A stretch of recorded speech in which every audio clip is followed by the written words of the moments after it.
A todos, que a paz de Jesus realmente esteja junto aos nossos corações, nos envolvendo nesse clima de fraternidade e estudo na noite de hoje. O estudo da noite de hoje é a continuação, do duelo que foi realizado pelo companheiro na semana passada, do qual todos nós aprendemos que o duelo trata-se de uma herança dos tempos bárbaros. Qual era a lei que existia? Era a lei do mais forte, era a lei da força bruta. Então, é aquele tempo que em alguns filmes nós reparamos muito a questão ainda da capa-espada, os floretes, aqueles chapéus. No filme aquilo fica muito glamuroso, porque são artistas bem postos. Mas aquilo na realidade, aquela coragem, aquela habilidade, é fruto de um violento temperamento ainda. Se a gente parar para analisar, quem tem aquele temperamento de coragem são as pessoas ainda muito violentas. E nós sabemos que o hoje, o nosso presente, ele é o herdeiro do nosso ontem em termos de civilização. Como nós, espíritos, hoje somos herdeiros de nós mesmos, de ontem, das nossas bagagens, das nossas conquistas, das nossas possibilidades. Carreamos para o dia de hoje toda essa herança do passado. Nós que já participamos de muitas vidas numa área de espaço e tempo ampla, nós já vivenciamos, todos nós, e aprendemos, através da educação familiar, ou da escola, ou do processo religioso, alguns conceitos, alguns padrões. E esse conceito de coragem, daquele que enfrenta uma injúria, aquele que faz com que o outro repare, que não leva desaforo para casa, isso foi um conceito aprendido lá atrás, porque era necessário até por questões de sobrevivência, talvez, naquela época. Mas hoje, nós que estamos aqui, estudando, em nome sob essa ótica da doutrina espírita, aprendendo que somos espíritos imortais, entendendo que o espírito, ele caminha das trevas para a luz. O espírito, ele caminha da força bruta para a força moral. Nós entendemos que isso é um processo, isso é um caminhar de muitas e muitas vidas. Então, nós temos que nos conscientizar desse caminhar. E que esses conceitos aprendidos lá atrás, com a doutrina espírita, com o entendimento e pela compreensão mesmo, pelo nosso amadurecimento do senso moral, nós vamos fazendo substituições de antigos padrões comportamentais por novos. Antigos conceitos por novas ideias, novos projetos, novos objetivos de vida. Porque é para isso que nós reencarnamos, para mudar e mudar para melhor. O objetivo da reencarnação é essa mudança de conceito. Então, o padrão lá de trás, se o verbo era revidar, hoje nós temos que usar o verbo tolerar, ou o verbo relevar. Então, nós vamos trocar o padrão da força bruta e de coragem, que era o duelo, pelo padrão cristão, que é o padrão da tolerância, que é o padrão da mansietude, da pacificação. É essa mudança, é esse o caminho, que o espírito busca em suas reencarnações. É esse processo da treva para a luz. E aqui, sob a doutrina espírita, nós temos a possibilidade de conhecer, a cada estudo, a cada reflexão, nós vamos fazendo essas mudanças. Vocês veem que essas mudanças, elas não são radicais na nossa vida e nem são feitas de forma agressiva. É respeitando, os nossos benfeitores, respeito às nossas limitações, o nosso entendimento, as nossas possibilidades. Com a certeza que iremos modificar padrões, sim. Porque a lei, a lei é de Deus, a lei é perfeita, é a lei do progresso. E não temos como resistir, a esse convite tão amoroso do próprio Cristo. Então, o que eu trouxe para a gente refletir é principalmente nesse primeiro parágrafo, que esse espírito, Em 1861, Francisco Xavier, em Mordor, traz essa mensagem, a mensagem desse espírito. Eu trouxe ela divididinha. Ele fala assim: o que irão pensar de mim se eu me recusar a reparar o que me é cobrado, ou se não exigir reparação de quem me ofendeu? 1861. Ele não está muito atrasado, né? Então, uma determinada situação que nós tenhamos nos sentido ofendido. Será que a gente foi ofendido mesmo ou a gente se sentiu ofendido? Porque isso é muito relativo. O que é ofensa para você pode não ser para mim. Vai depender do nosso grau de resistência. Aí a gente pergunta assim: o que eu devo fazer? Eu me calo? Em nome da paz, eu quero ter um mundo de paz, de tranquilidade, para eu começo esse processo de não violência dentro de mim, ou eu revido? Essa é uma dúvida que nós passamos, é uma dúvida natural. O que os outros irão pensar de mim? Aí a primeira questão que a gente vai questionar: o que nós damos mais valor? É o que o outro pensa de mim, ao meu respeito? Ou o que a minha consciência já me diz que eu tenho que fazer de acordo com as leis de Deus? O que eu dou mais valor na vida?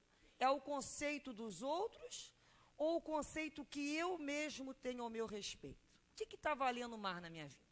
Essa é a primeira pergunta que nós temos que fazer. E a segunda questão é a seguinte: quem é esse outro que me chamou, né, por o duelo dos tempos modernos? Nós não podemos dizer que também nós não temos mais a capa e a espada, mas nós temos os carros se fazendo de espada no trânsito. Ah, ele fez isso, ele me ultrapassou, que ele me aguarde. Aí pega o carro e os duelos verbais, as línguas não parecem duas espadas? Vai ver se eu vou levar desaforo para casa. E os olhares, então? Aquilo é uma luta? Não é duelo? São o duelo do tempo moderno, só não tem a capa e a espada. Mas a situação das pessoas que estão no litígio, o conflito, é a mesma questão. É o duelo do tempo moderno. E esse outro? Quem é essa criatura, né, que me ofende? Que eu gasto, às vezes, um tempão, uma energia naquela situação ali que eu fui provocada. Às vezes esse outro é uma criatura difícil. É uma criatura tão complicada quanto eu mesmo, que vai ter todas as dificuldades dela. E eu tento brigar para ela tem que entender o que eu estou falando. De repente ele não entendeu, eu vou explicar e vou ficar dizendo. Às vezes aquela criatura não vai entender o que você está falando.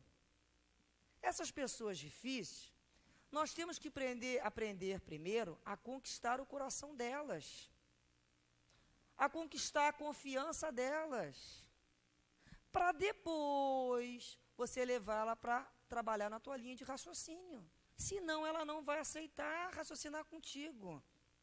Ela vai se negar, ela vai colocar todos os empecilhos, obstáculos possíveis. Então, primeiro você ganha a confiança, né, ganha o afeto, para depois falar: fulano, vamos pensar assim, vamos tentar raciocinar, né, dessa maneira. Até porque a gente também tem a questão do respeito. Existem formas de ser feliz diferentes da nossa. As pessoas não são iguais. Então, ela também não é obrigada a pensar da forma que eu penso. Às vezes, esse outro é um doente, né? O professor Hermógenes tem uma frasezinha que diz assim: só a pessoa doente e ignorante agride. Só o doente e ignorante agride. Porque o saudável e sábio não agride, ele agrada. Bonito, né? Realmente, quem agride é um doente ignorante. Às vezes é uma criatura sem educação mesmo, ela não está fazendo aquilo para te ofender mesmo, não. Ela não tem um processo educacional bom, ela não é uma família que ensinou, às vezes, bons modos. Ah, olha como é que ele está falando comigo, olha a forma como ele fala. Às vezes ela só conhece aquela forma, não está sendo grosseira, é a maneira da pessoa ser, né, de se apresentar. A gente não pode tirar a gente pelos outros, não, né? Isso é muito complicado. Cada um tem uma maneira de se comportar em sociedade. A terceira questão, quando a gente pensa assim: Será que vão pensar que eu sou covarde quando eu me calo? Ou corajoso? É aquela história, né? Não vou levar desaforo para casa.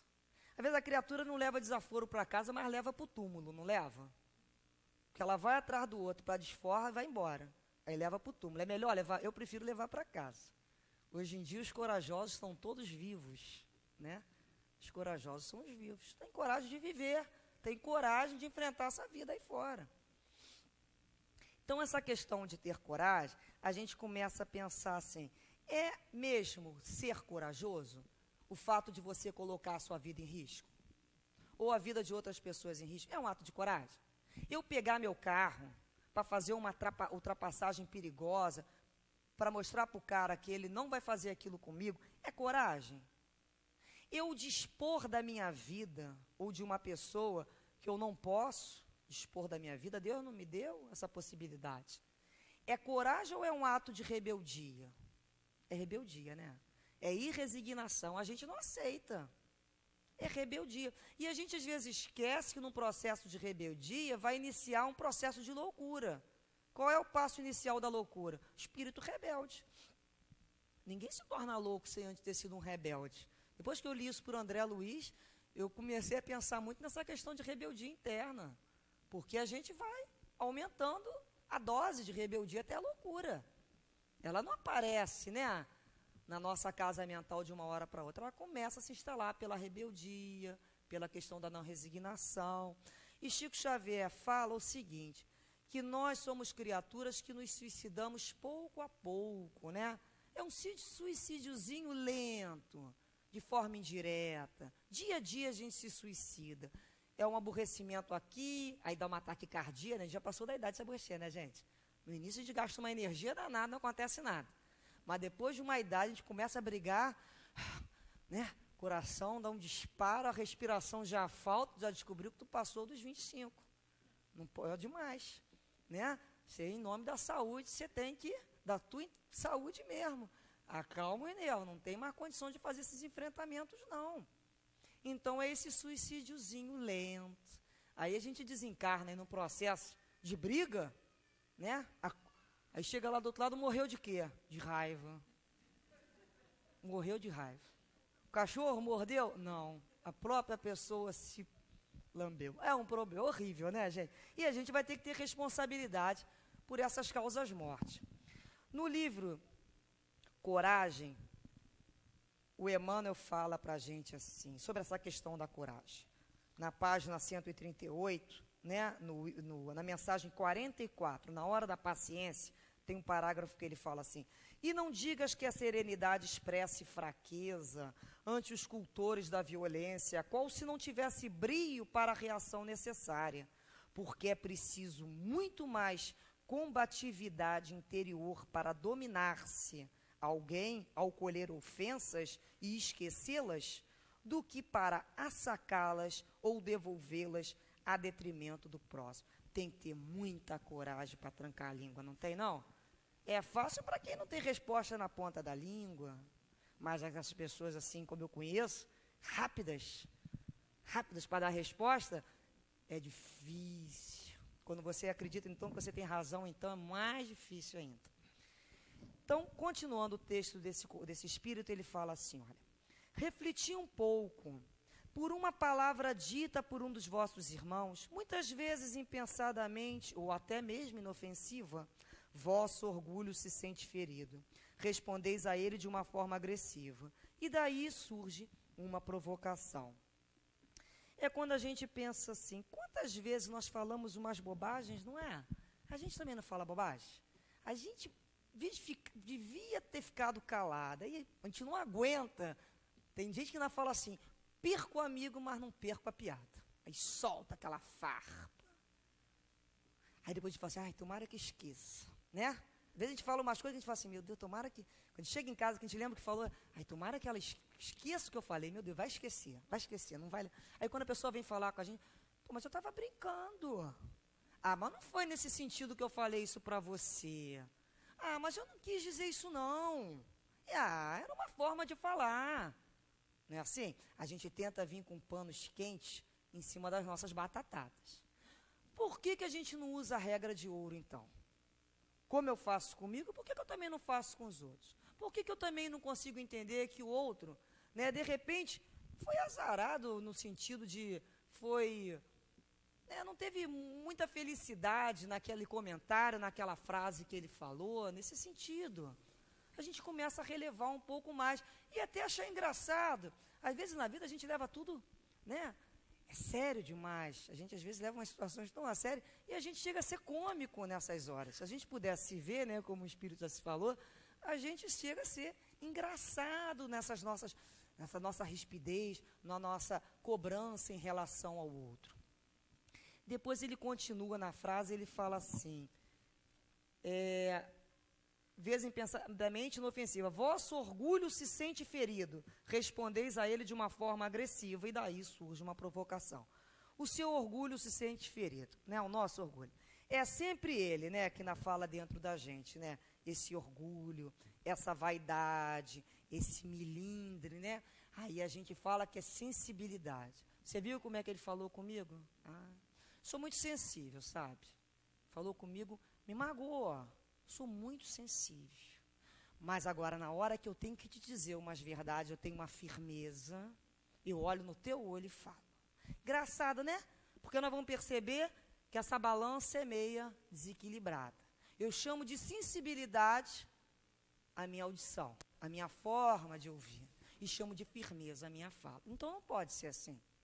Será que é sensibilidade mesmo? Né? Será que o nome disso é sensibilidade? Ou é aquela história do eu ferido, né? Não gosto de fulano, não suporto cicrano, não tolero beltrano. Ou seja, eu vou ficar ilhada e sozinha. Porque vai ser difícil conviver, porque todo mundo tem problema, todo mundo tem dificuldade.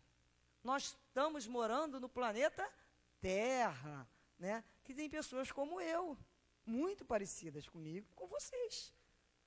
Ou seja, com muitas dificuldades. O que nós estamos esperando em conviver aqui? Então, nós vamos ter que fazer esse aprendizado, né, de convivência. E nós estamos esquecendo que nós trazemos as marcas difíceis da convivência nessa nossa personalidade ainda agressiva. Nós trazemos essas marcas pela exigência em excesso que fazemos em relação ao outro. Somos muito exigentes. A gente não faz nada daquilo, mas a gente adora, né, na vida do outro dizer, você deveria ter se comportado assim comigo. Né, a gente sabe isso de cor, é salteado para o outro. Só não sei usar para mim, mas para o outro, então, é um aprendizado muito rápido. E Chico Xavier, ele nesse livro, Evangelho de Chico Xavier,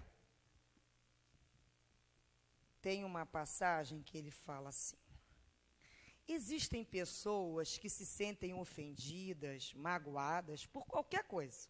A mais leve contrariedade, se sentem humilhadas. Ora, nós não viemos a este mundo para nos banhar em águas de rosa. Somos espíritos altamente endividados. Dentro de nós, o passado ainda fala mais alto. Por que então haveríamos de nos sentir ofendidos quando as pessoas não fazem, olha só, as pessoas não fazem com que as coisas sejam da maneira que queremos? Não podemos ser tão suscetíveis assim. Por qualquer aborrecimento, gente há que passa a vida inteira sem falar com um irmão, com um amigo. Queremos viver na Terra sem que sejamos afetados pela sua condição de lamentável atraso espiritual. Isto aqui não é uma estação de veraneio. Quando o espírito reencarna, ele já vem consciente das lutas que terá de enfrentar, a menos que ele seja um espírito completamente alheio ao seu próprio destino. Nós estamos à mercê de uma série de circunstâncias próprias de um planeta em evolução. O planeta está em evolução, eu estou em evolução, as pessoas ao meu lado também estão em evolução, em processo de aprendizado, e eu quero o quê? É quando a gente começa a se questionar. Por que o outro, eu tenho tanta exigência com esse outro? Será que não há um milímetro? Será que não há uma suscetibilidade muito exagerada?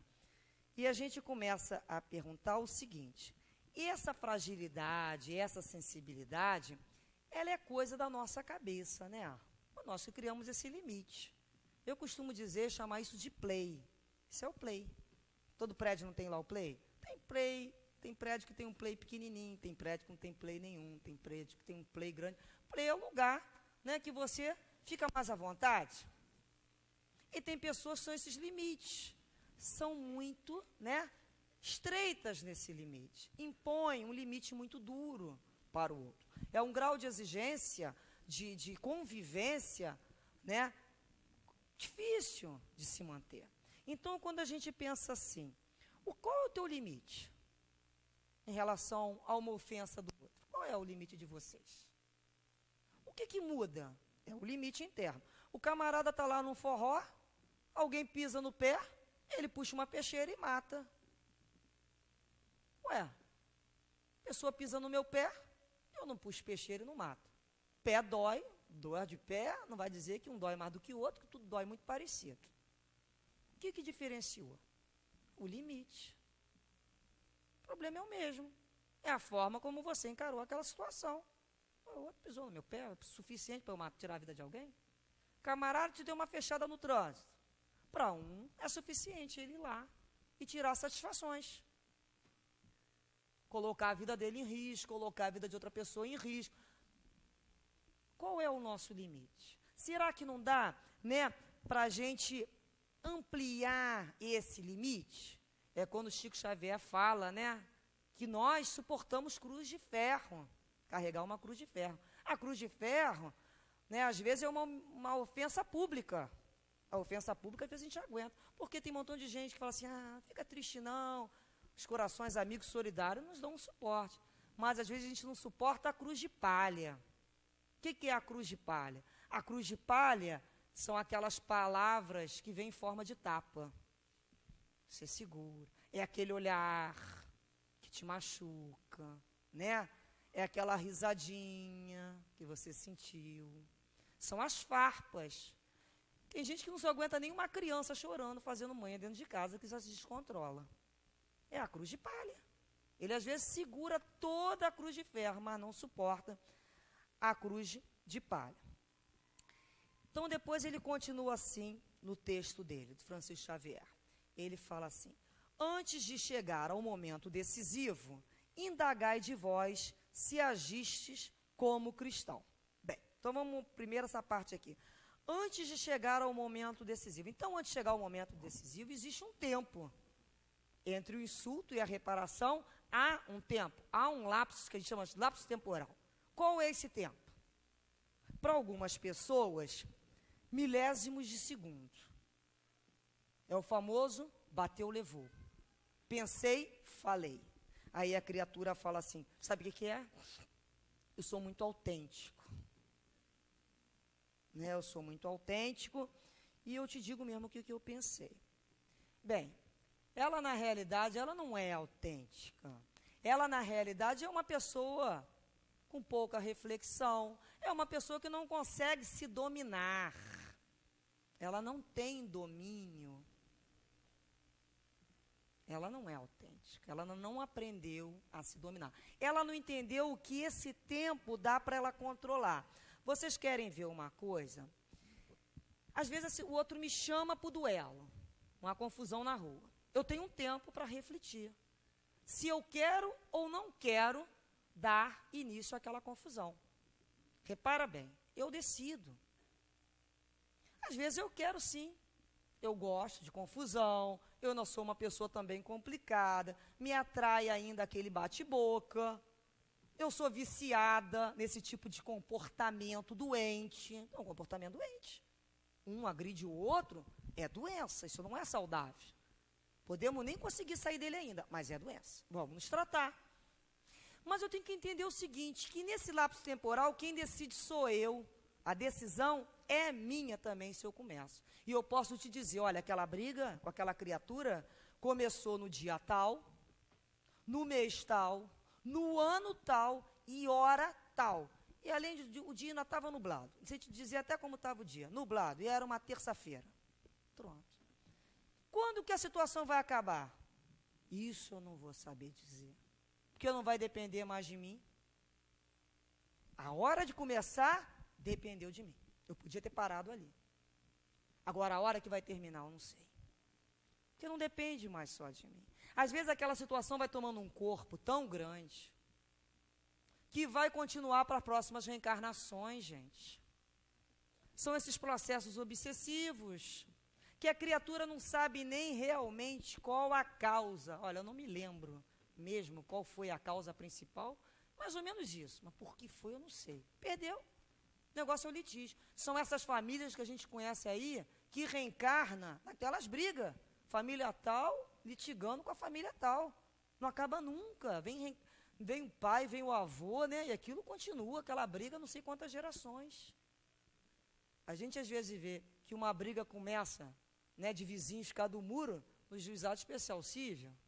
Depois, parte uma ofensa, vai para o juizado especial criminal. Depois, vem uma coisa mais séria, vai para uma vara de competência criminal, até ir para o tribunal de júri com a morte de alguém. Começou lá no JEC. Como é que chegou a esse ponto? Porque você não tem como precisar se o outro às vezes pode ser um kamikaze, né? Aquele que se joga para morrer, ele não está nem aí. Você só queria brigar até ali. Ó, eu só vou até aqui. Mas o outro não tem essa noção de parar, não. Ele paga para ver. E aí? É responsabilidade tua? Foi responsabilidade sua. É a questão dos métodos. Como é que eu faço para controlar esse tempo, né? Tem a pessoa que conta de 1 até 1000. Vai contando, vai aprendendo a se controlar, né? Jesus ensinou a questão do perdão. 7 vezes 7, é cada vez mais 7, né? Não acabava nunca aquele número. É um método. E Chico Xavier, ele chegava das reuniões espíritas, muito assim, inquieto, com inquietações, porque nas reuniões espíritas ele falava que eu tinha visto um espírito, outro falava, viu, não viu, aquelas coisas todas. Porque em todo lugar tem gente com problema, né? Então ele chegava para fazer a prece em casa com aquela inquietação na hora da prece, lembrando aquelas provocações que ele ouviu, e o espírito da Dona Maria João apareceu para ele e falou assim, Chico, meu filho, olha só, você, né, faça o seguinte, para curar essas inquietações, é preciso que você tome, né, a água da paz. E ela explicou para ele, né, ele procurou em vários lugares, ela falou, não, a água da paz é uma água pura. Você faz o seguinte, toda vez que alguém lhe trouxer uma provocação por palavras, beba um pouco de água pura e conserve-a na boca. Nem engula, nem a lance fora, enquanto tiveres a tentação de responder. Mantenha a água da paz na boca, banhando a sua língua. Então é bonito, né? Então, vem aquela situação, um golinho d'água, não cospe nem engole, enquanto tiver vontade de responder. E a língua vai ali, banhando na água da paz. A gente às vezes toma 1 litro, né? Mas não aguenta. Mas Chico, um gole era suficiente. Mas é assim que a gente vai aprendendo, né? Não tem uma receita, né? Passei muito tempo dirigindo em trânsito, né? Trânsito é uma coisa que já me causava mais desequilíbrio. Então, todo dia eu acabava me aborrecendo, e aquilo estava me dando aquelas gastrite, aquela situação toda que a gente conhece. Eu comprei lá um porta-recado que se coloca no carro, aquela ventosa, e coloquei lá. Primeiro dia, perdi. Segundo dia, perdi. Terceiro dia, perdi. Quarto dia, perdi. Aí depois, 1, 2, 3, 4, 5 dias sem perder. Perdi tudo. Aí começava de novo. Olha, teve um dia que eu tinha 1 mês, eu estava toda feliz. Aí Paulo de Tarso fala, aquele que olha e não caia, pá, perdi. E comecei tudo de novo. Quantas vezes vamos começar? Quantas vezes forem necessárias até que aprenda a se dominar. Hoje, eu não tenho nem mais essa ventosa no meu carro, né? Eu boto ela na parte de baixo para não morrer de vergonha, porque ela ainda está ali, que eu anoto. Às vezes a gente não consegue estar ali anotado, perdi. E essa história do Chico Xavier, da água da paz, ele recebeu pela mediunidade, psicografia dele, do espírito Casimiro Cunha, uma mensagem para ele assim, meu amigo, se desejas paz crescente e guerra pouca, ajuda sem reclamar e aprende a calar a boca. Então, que a gente grave, né? Aprende a calar a boca. É esse aprendizado, aprender a calar a boca. Quando não sabe a resposta, é fácil, a gente já falou isso. Difícil é quando a gente tem essas respostas de cor e salteado. No livro Voltei, do irmão Jacó, ele doutrinava muitos espíritos, ele era um espírita, né, de grande importância na doutrina espírita em termos de trabalho, né? A vida dele é uma vida muito bonita. Ele trabalhou já bem velhinho, ele trabalhou na FEB. Então, quando ele desencarnou, ele descobriu que tinha acendido luz para uma série de pessoas e esqueceu de acender a sua própria luz. Esqueceu não, né? Não aproveitou. É aquela história, eu estou falando aqui para vocês, eu tenho, primeiro ouve, sou eu. Se eu souber aproveitar, que ótimo, que a lição é para mim mesmo, né? Nenhuma lição cai, não existe o acaso. Então, esse espírito, ele descobriu, né, que ele pensou, apesar que ele foi recebido por doutor Bezerra de Menezes, mas mesmo assim ele pensou que ele fosse ter um crédito lá de trabalho e se viu com uma série de desaforos de espíritos que ele tinha doutrinado, que olharam para ele e falaram assim, tu, Jacó, que de a sua luz? Né? Teve um espírito que desacatou ele assim, cadê a sua luz? Aí que ele se viu, né? Ele entrou naquela inquietação mesmo. Cadê o testemunho dele? Então tem uma parte, só vou ler algum trechinho que ele fala assim, olha. Na sua capacidade de tolerar as observações amargas, reside a base da própria iluminação. Um espírito, um benfeitor espiritual, que o convida para tolerar as observações que ele ia passar a ouvir. Ele tinha que aprender a tolerar como base da iluminação dele, aprender a se calar. Então ele diz que vai buscar esses espíritos mesmo para fazer esse trabalho. Era preciso buscar humilde no autoconhecimento através das acusações, merecidas ou imerecidas. Não me faltaria coragem para fazê-lo. Ele ia sempre a essa zona de espíritos, exercitando a minha capacidade de suportação. Da boca de inúmeros infelizes e ignorantes, ouvi longas recordações dos meus atos. Criticavam-me acerbamente os meus propósitos e intenções. Antigas faltas de épocas recuadas eram trazidas à tona, erros da mocidade, omissões da idade madura, gestos eventuais de aspereza, pequenas promessas não cumpridas, problema de sentimento não liquidado, enfim. Tudo era revolvido pelos inimigos do bem, dos quais me aproximei nas melhores disposições de entendimento fraterno. Então, ele foi buscar esse trabalho para aprender a tolerar. Né? Então, é essa oportunidade que nós todos temos, né? Depois, no texto, ele pergunta, esse espírito Francisco Xavier continua nessa mensagem assim, indagai de vós se agistes como cristão. Vocês reparam que ele fala em agir. Agir é ação, não é reação, é ação. Então, a gente começa a perguntar assim, será que eu já tenho condições de quebrar esses atos encadeados? Ela me fala uma coisa, eu respondo outra. Aí ela me diz outra coisa, eu vou dizer outra. Essa série de atos encadeados que são automatizados, né? Nas nossas lembranças, no nosso inconsciente, que vem à tona. Será que eu já tenho condições de quebrar esse encadeamento automático, que a gente nem reflete mais? A gente já responde como uma resposta pronta. Às vezes aquilo ali não tem nem mais uma forma de ser. É uma bobagem. E eu respondo ainda daquela maneira. Eu não paro para refletir se aquela resposta ainda combina comigo. Combinava comigo lá atrás. Hoje não combina mais isso comigo. É como se a gente não pegasse, né? Depois de uma idade, as roupas, quando tinha lá adolescência, colocasse, não dá mais. Não fica mais apropriado. É esse senso que às vezes a gente não para fazer essa acomodação. Isso não tem a ver comigo? Essa resposta é mesmo minha? O que eu acho disso? E a gente vai lembrar, né, de Leon Denis, no livro Problema do Ser, do Destino da Dor, no capítulo de pensamento e reforma do caráter, que ele fala sobre a diversidade da forma de algumas pessoas pensarem e agir. Que às vezes a pessoa pensa bem já está querendo coisas boas, uma hora de agir, ela cai. Ela não age mal.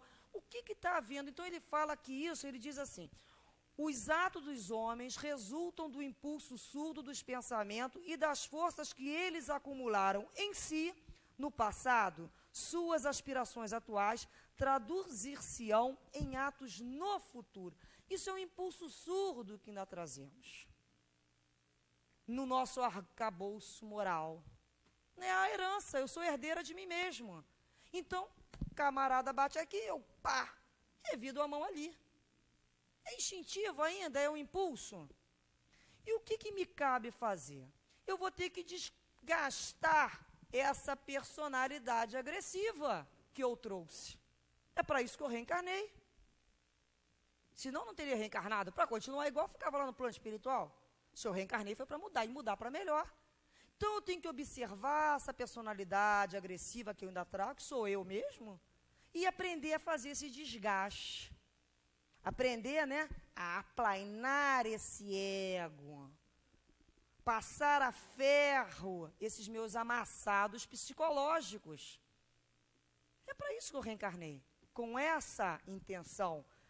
Então a gente vai perceber que a doutrina espírita me possibilita, pelo estudo, pela prece, né, por novas ideias que me chegam, pela reflexão, substituir antigos conceitos, antigas ideias que eu trouxe por novas. Então não é para eu ficar aqui de papagaio, repetindo, ou lendo, ou decorando, que é comigo. Isso é comigo.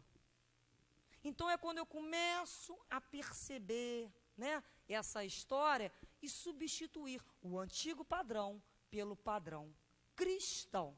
Então eu passo a agir de forma cristã. Eu não reajo, dependendo do que o outro pede para eu reagir. Eu ajo de forma cristã. Essa tem que ser a nossa ideia. Eu me lembrei para contar aqui, não sei se alguém conhece, a história dos dois cães. Numa tribo da Colômbia, né, o cacique chegou lá e encontrou os seus índios brigando. Quando ele viu aquilo, ele falou assim, vamos sentar aqui que a gente vai contar uma história para vocês. Ele falou assim, olha, dentro de cada homem, seja ele branco, vermelho, amarelo, preto, existem dois cães, um manso e um raivoso. Os dois lutam incessantemente para saírem vitoriosos, mas apenas um cão será o vitorioso. Aí o índio perguntou assim, e qual dos dois será o cão vitorioso? Aí ele falou assim, aquele que for melhor alimentado. Aí a gente se pergunta, eu tenho dois cães dentro de mim, um manso e um raivoso. O que eu tenho alimentado? Qual o cão que eu tenho alimentado melhor? Né? Então, às vezes eu falo assim, o outro aciona em mim um cão desse, não aciona? Aciona, gente. Quando chega perto da gente, ele vai acionar nesse movimento chamado relações sociais, ou o meu cão manso, ou o meu cão raivoso. O amigo aciona o meu cão manso, porque o amigo ele vai destacar minhas qualidades, né? Ele vai achar que eu sou maravilhosa. Já, né? O desafeto é aquele que vai ver o meu lado sombrio, é aquele que vai tirar a minha máscara para eu me ver, é aquele que vai cutucar o meu inchaço, não é esse? Esse é o desafeto. Mas também nós sabemos que quem nos persegue nos induz a procurar novos caminhos, e assim nos faz crescer, porque se não fossem esses afetos, eu não teria como crescer. Eu ia achar que estava tudo maravilhoso, que eu sou uma pessoa incrível, eu sou a última cocada do tabuleiro, e estava tudo certo. O desafeto me diz que eu não sou nada disso. E quando ele me mexe comigo, né, o que acontece? Ele faz revirar as cinzas do meu vulcão, que eu pensei que estava extinto. Ah, não tem mais vulcão, eu sou uma pessoa pacificada comigo e com o mundo, até que alguém vem e faz essa cutucação, que isso começa a levantar, meu coração acelera, eu suo, né, eu fico naquele nervoso. O que é isso? O meu vulcão ainda está em atividade. Vulcão mesmo, vulcão interno das minhas emoções. E o que sai lá de dentro? O que tem lá dentro. Não vai sair nada que tem dentro da Lúcia, porque aqui dentro só tem o que é meu. Então não tem nem como eu disfarçar nessa hora. Aí a criatura fala assim, olha, mas eu sou tão boazinha, sou uma pessoa boa mesmo, mas Pisou nos meus calos? Eu fico assim. Então não é boazinha. Você tem calos. Calo é uma pessoa como outra qualquer. Você tem suas dificuldades, não é assim que a gente tem? Então é quando a gente começa a se perceber. Então essas emoções é nossa bússola, é que indicam no nosso norte. As nossas raivas, os nossos medos, né? O nosso desassossego, é ela que mostra que tem uma pessoa aqui dentro da feroz. Eu me lembro, né, que o altivo falava assim, eu bonzinho, tu bonzinho, quem amansa o burro brabo? Geralmente a gente quer amansar o burro brabo. Já comigo que eu vou falar para ela umas verdades. A gente quer amansar o burro brabo. Só que a gente é o próprio, quem amansa burro brabo é o próprio burro brabo. Então a gente esquece disso. Onde é que a gente está se colocando? Como amansador de burro brabo. É porque ainda é muito brabo para amansar um outro burro brabo. Então a gente começa a perceber que nessas emoções não adianta a gente negar ou reprimir essas emoções, porque elas não vão desaparecer por encanto. Não tem mágica, né? Então, essas energias, se elas são energias, as emoções são energias. Se você abafar essas energias, reprimir essas energias, elas vão ser geradoras dessas doenças psicossomáticas, doenças da alma. Elas vão aparecer em outro canto. Eu não sinto raiva, eu sou zen, nada me tira do sério, e a pessoa por dentro está, né, ali se mordendo. A emoção existe, ela está controlando, mas a emoção existe ainda. Até porque é própria do instinto natural do ser humano. Então, reconhecer, né, é muito importante. Outras pessoas fazem o quê? Escamoteiam essas emoções, disfarçam e dizem assim, olha, eu só falei aquilo com ele para ele entender o lugar dele. Ou então para colocar um limite. Porque ele, no fundo, ele me desrespeitou. Mas se você for procurar, te desrespeitou por quê? Quando ele falou o quê? Aí se você começar a cutucar aquilo ali, né? No fundo, é raiva mesmo. Você foi com a tua vaidade ofendida. E a gente vai lembrar que a ira brota dos desejos contrariados. Então, enquanto eu ainda tenho desejo com outro contrariado, eu fico irado. A hora que eu aprender a entender que eu tenho que desejar é comigo mesmo, isso vai se acalmar. A questão também, outra questão que a gente pensa, não seria muita vaidade, né? E muita pretensão acreditar que todos nós vamos ser sempre queridos e acatados por todos? Todo mundo vai concordar com a minha maneira de pensar? Eu não vou ter desejo contrariado? Claro que nós vamos ter desejos contrariados. A gente não é uma criança mimada e birrenta para ter nosso desejo atendido a tempo e hora. As contrariedades existem, a gente tem que aprender a respeitar essas contrariedades. A opinião do outro. Então, o mais saudável é quando a gente se permite a sentir essas emoções. Reconhecer e admitir que elas existem. Né? Quando a gente para e pensa assim, na validade e na intensidade dessa emoção. Nossa, olha só como é que eu reajo. Olha só como é que, quando ela falou isso, olha como é que isso não mexe comigo.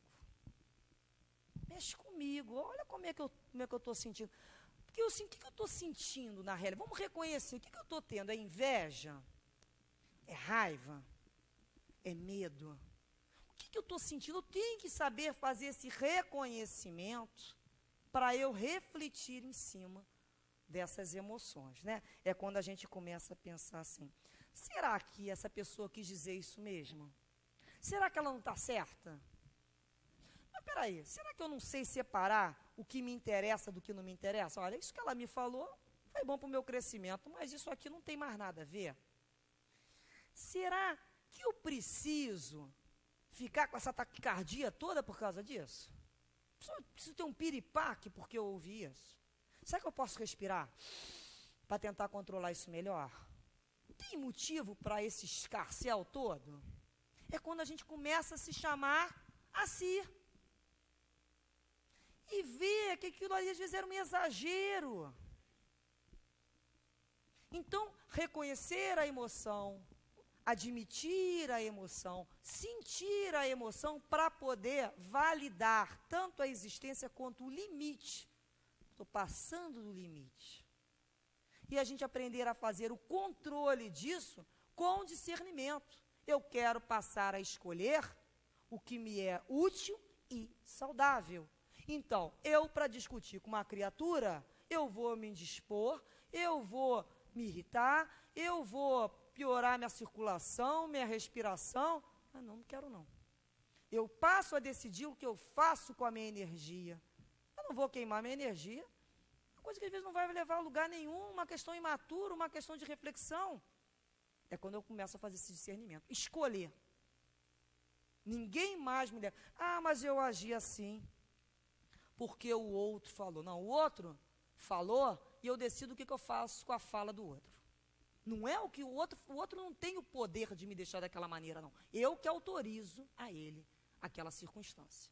Não é o que o outro me fala, é o que eu faço com a fala do outro na minha vida. Essa é a diferença. O que eu tenho feito com o que o outro me fala? Peraí, tem esse poder todo, ele não é Deus, é a maneira dele pensar, somente e ponto. E por que eu tenho que aprender, né, a segurar mais? Para ter mais resistência. Para aprender a ter essa resistência mesmo, no embate da vida. O espírito tem que ser mais resistente. Não é essa questão de sensibilidade com fragilidade, não. É resistência que a vida nos aguarda. É o teste da humildade, né? É o teste do silêncio, da paciência. Então, a gente começa a perceber que a gente precisa amadurecer e a gente começa a pensar assim, nós estamos aqui, né, um longo tempo, todos juntos, buscando estudar a doutrina espírita, fazendo as nossas preces, nossas reflexões, participando de estudo. Uma força, estou falando por mim, uma força danada para amealhar essa vibração de equilíbrio e paz no meu coração com o maior sacrifício. A gente faz uma força danada, uma dieta espiritual realmente, para, de repente, por uma invigilância que o outro aciona na gente, a gente põe tudo a perder. Perdeu tudo. Aí entra na casa do desequilíbrio, aí a gente já sai daquela vibração dos benfeitores espirituais, a gente entra no processo de desarmonia. Para quê? Para ter que começar, então, tudo de novo agora. Voltar a buscar o equilíbrio. Quantas vezes forem necessárias, até que esse conhecimento seja sedimentado em nossa alma. O que o Emmanuel nos diz? A disciplina antecede a espontaneidade. Então, é muita disciplina para que um dia a gente o faça de forma espontânea. Então, essa disciplina, essa luta titânica com a gente mesmo. Aprender a entender que o outro vai acionar, mas a resposta depende de mim. Eu não quero mais trabalhar naquele padrão de ação e reação daquela vibração, daquele tipo de pensamento. Eu escolhi o padrão do Cristo para agir. Então, não posso mais entrar nessa casa. É quando eu vou aprender a ter mais resistência, a tolerar, a me capacitar para situações de maior empreendimento para o espírito.